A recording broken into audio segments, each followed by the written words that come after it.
नमस्कार।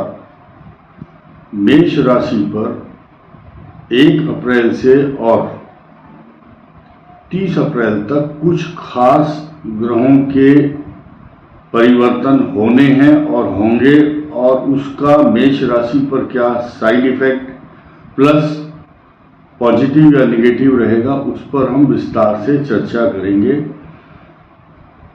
सबसे पहली बात ये बताना चाहूँगा कि अब 12वें स्थान में शुक्र आया है और इस शुक्र की स्थिति अगले 25 दिन तक रहने वाली है। 31 मार्च को इंक्लूड करते हुए टोटल 25 दिन का पीरियड है और ये आपके लिए शुभ लाभ फलदायक रहेगा। अच्छे खान पान तथा और खुशबूदार वस्तुएं, अच्छा वस्त्र आभूषण का लाभ होगा। साथ ही साथ मेष राशि के 11वें भाव लाभ स्थान में 2 ग्रह चल रहे हैं। एक तो मेष राशि का स्वामी मंगल खुद और शनि वहां पर मूल त्रिकोण राशि में बैठकर इनको धन का लाभ, रिसोर्सेज ऑफ इनकम अच्छा दे रहा है।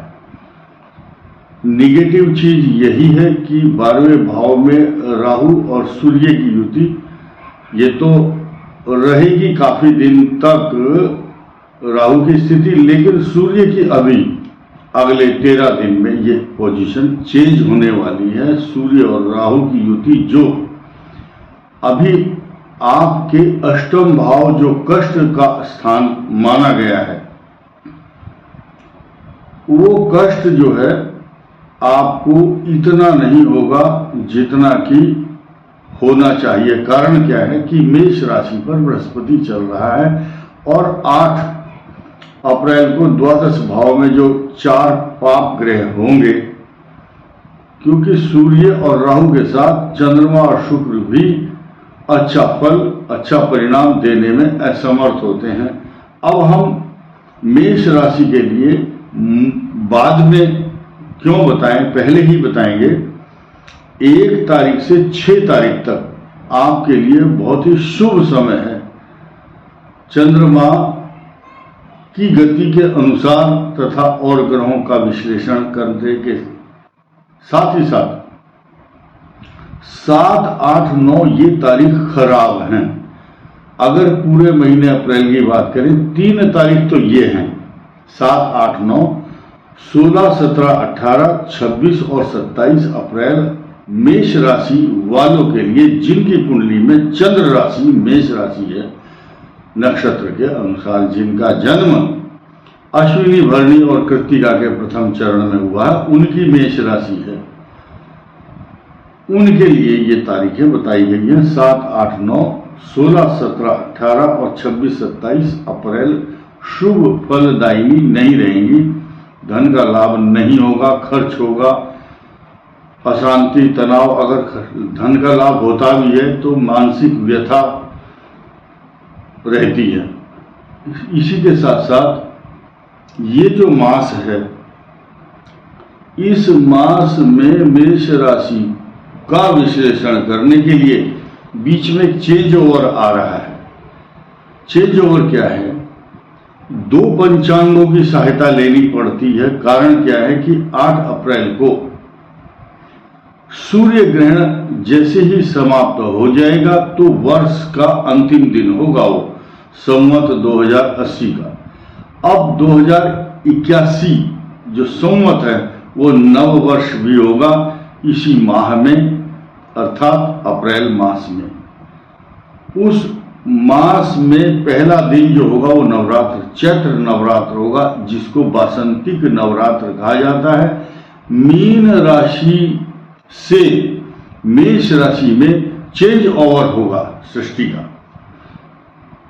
उसी से पता चलता है वर्ष का राजा कौन है, वर्ष का मंत्री कौन है।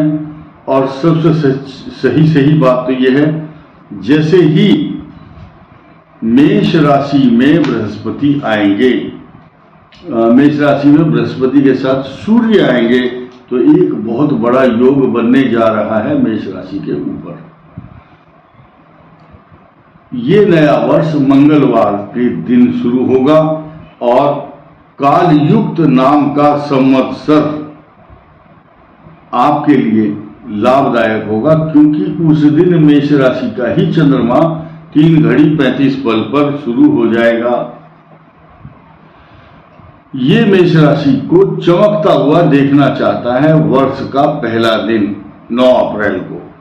अब जो खराब तारीखें बताई गई है, उन खराब तारीखों में से आपको वाहन चलाना सावधानी से, खर्च ठीक से करना, सीढ़ियों पर उतरते और चढ़ते समय पैरों में कष्ट की संभावना बनेगी। 8 तारीख को विशेष रूप से जो मैंने बताया 7, 8, 9 ये तारीखें आपके लिए अप्रैल में अच्छा फलदायक नहीं होंगी। और 23 अप्रैल को मंगल की जो पोजीशन है वो कुंभ से निकल करके द्वादश भाव में जाएगी, यानी कि आपकी राशि का स्वामी 12th हाउस में चला जाएगा। तो ये खर्चों पर नियंत्रण नहीं रखने देगा आपको। आकस्मिक खर्च और अननेसेसरी हरेसमेंट, ऐसे अनएक्सपेक्टेड खर्चे आएंगे, उसके लिए आपको पहले से ही तैयार रहना चाहिए। साथ ही साथ जो द्वादश भाव का राहु और छठे केतु आपके प्रभाव को कम करता है। आपकी ऊर्जा उस जिस दिशा में लगा रहे हैं आप शक्ति, उस दिशा में अपनी ऊर्जा को आप जब लगाते हैं तो वो कई बार ऊर्जा व्यर्थ चली जाती है ऐसी स्थिति में। और अब हम बात करेंगे इस दृष्टि से कि आपको कौन सा ग्रह लाभ और कौन सा हानि दे रहा है।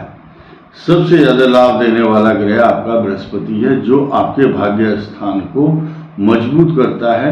शनि की दृष्टि उस पर होने के बावजूद भी उसका अनिष्ट नहीं कर पाता। रीजन क्या है कि इसी मास में 17 दिन तक सूर्य और बृहस्पति की युति आपके लिए वरदान बनेगी। और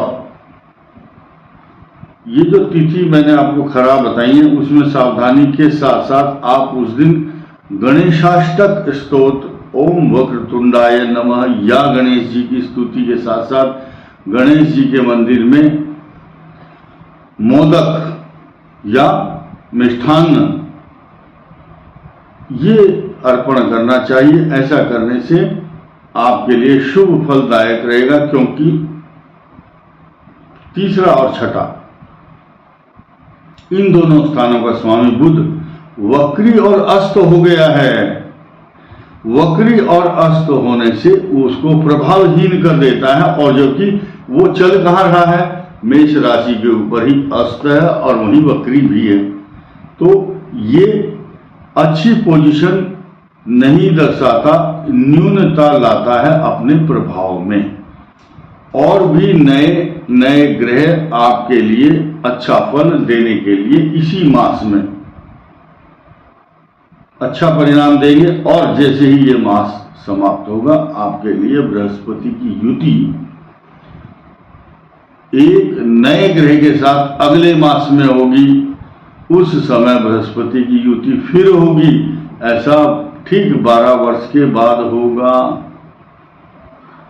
12 वर्ष के बाद होता है ऐसा ये पोजीशन। और जरूरी नहीं कि ऐसी ही कंडीशन, ऐसी ही स्थिति मेष में बृहस्पति और सूर्य, फिर अगले महीने वृष राशि में सूर्य और बृहस्पति। ये सिचुएशन, ये खगोलीय घटना बहुत कम देखने में आती है। 12 वर्ष के बाद अब ऐसी स्थिति आएगी, लेकिन जरूरी नहीं कि यही पोजीशन ज्यों की त्यों ऐसी ही बनेगी। और ग्रहों की कॉम्बिनेशन भी इसमें मायने रखता है। अब मैं यही कहूंगा कि अश्विनी, भरणी और कृत्तिका तीनों नक्षत्र वालों के लिए ये जो मास है ये शुभ परिणाम देगा। एक आप देखिए, सुदर्शन चक्र या कुंडली के 12 भावों के अनुसार देखा जाए तो प्रथम मास वर्ष का पहला मास है ये, चैत्र शुक्ल पक्ष प्रथम मास। सूर्य इसको सौर मंडल की दृष्टि से और चांद्रमास और सौर मास, इन दोनों की स्थिति को देखते हुए यहां से वर्ष इस प्रकार शुरू होता है। और मेष राशि इसमें बहुत बड़ा योगदान रखती है, क्योंकि मेष राशि में उच्च राशि में सूर्य होता है। इस वर्ष 23 तारीख को परमोच्च सूर्य और मंगल मीन राशि में जाना मात्र 30 अंश के दौरान कैसी पोजीशन बनती है कि मेष में भी ग्रह, कुंभ में, मीन में और मेष, ये श्रृंखलाबद्ध तरीके से जब ऐसी खगोलीय स्थिति बनती है तो ग्रहों में सबसे बड़ी चीज, जिस राशि की बात करते हैं हम, उसको विशेष VIP का दर्जा मिलता है, प्रमोशन, इंक्रीमेंट। और क्योंकि लग्नेश और दशमेश, लगन का स्वामी और आपके 10वें का स्वामी लाभ स्थान में, तो प्रमोशन जरूर होता है, इंक्रीमेंट मिलता है। जो स्टूडेंट होते हैं उनको पुरस्कार मिलते हैं, प्रशस्ति पत्र, एजुकेशन अगर जो प्राप्त कर रहा है उसका नाम होता है चारों तरफ से। कुछ छोटी मोटी बाधाएं आ सकती हैं, लेकिन आपकी उन्नति को, आपकी उड़ान को कोई रोक नहीं सकता। इस वीडियो में इतना ही। धन्यवाद, नमस्कार।